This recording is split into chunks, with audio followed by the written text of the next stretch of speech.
This is the view that follows the Alps from France to Switzerland, one of the most beautiful drives in the world. Several months after quitting my government job to take a travel gap year, I ended up in the French Alps with my partner.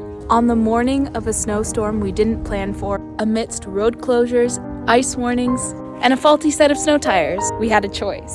1. To abandon the most beautiful drive of our life I can pull over here and head home, or set out into the fresh, white alpine snow all the way to Switzerland.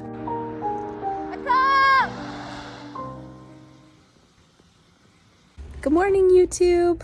This is the view from our porch. Hello from Chamonix. Last night we came home and had a really quiet night. We just went to bed so early. We woke up this morning and it was snowing. We're gonna head to Geneva today. Originally we were gonna go around Lake Geneva, but with road closures and snow, and there's a bit of an avalanche warning on, so we might just go the quick way to Geneva and spend some time there instead. I love that you can't see the top of the mountain. It's just so mystical. It's almost like the mountain's end, but it's really just cloudy. And I'm really glad we're doing it. And so we set off into the snow, weaving in and out of the countryside and little French towns, following the mountains all the way to Switzerland. The drive was beautiful, and we ended up in a few small towns that weren't particularly touristy, but it was a perfect way to witness local life in the French Alps.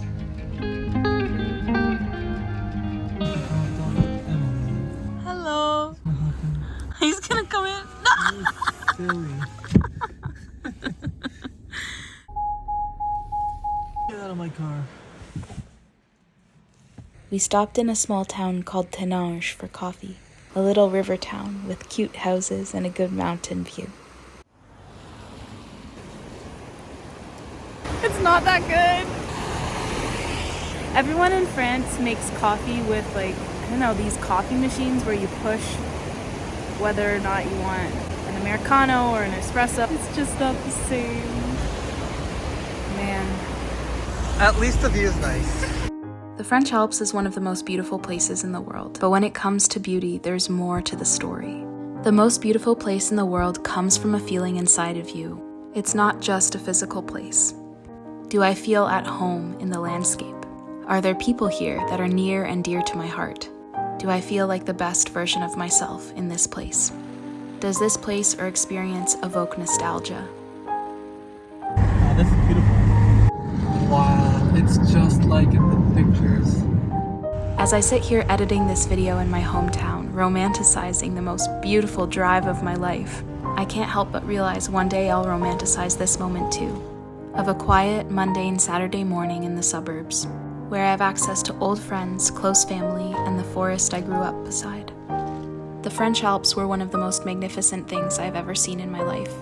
But this simple moment here at home is also just as special, in a different way. My face the whole time has just been like this.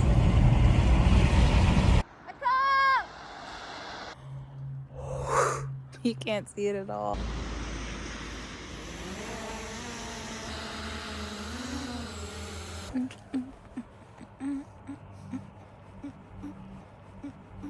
Tamor took his drone shots, and I was given the gift of witnessing the world around me in its full beauty exactly as it is.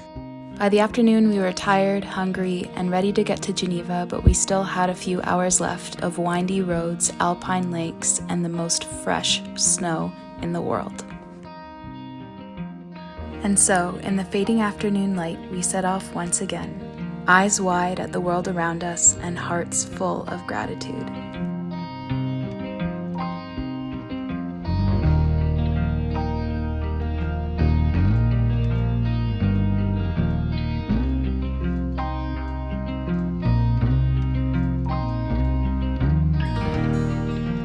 We finally made it to Geneva just as the light was beginning to fade, and I was excited to get a better view of the lake without fog the next morning. By the time we got to our hotel, it was kinda late, so I wanted to go to bed, but Tamor had an idea of his own. Just riding through Geneva. My legs are so tired. Oh my god. Lots of snow. This is Geneva. Trying to find my way back home. That's the creamiest chocolate I've ever had in my life.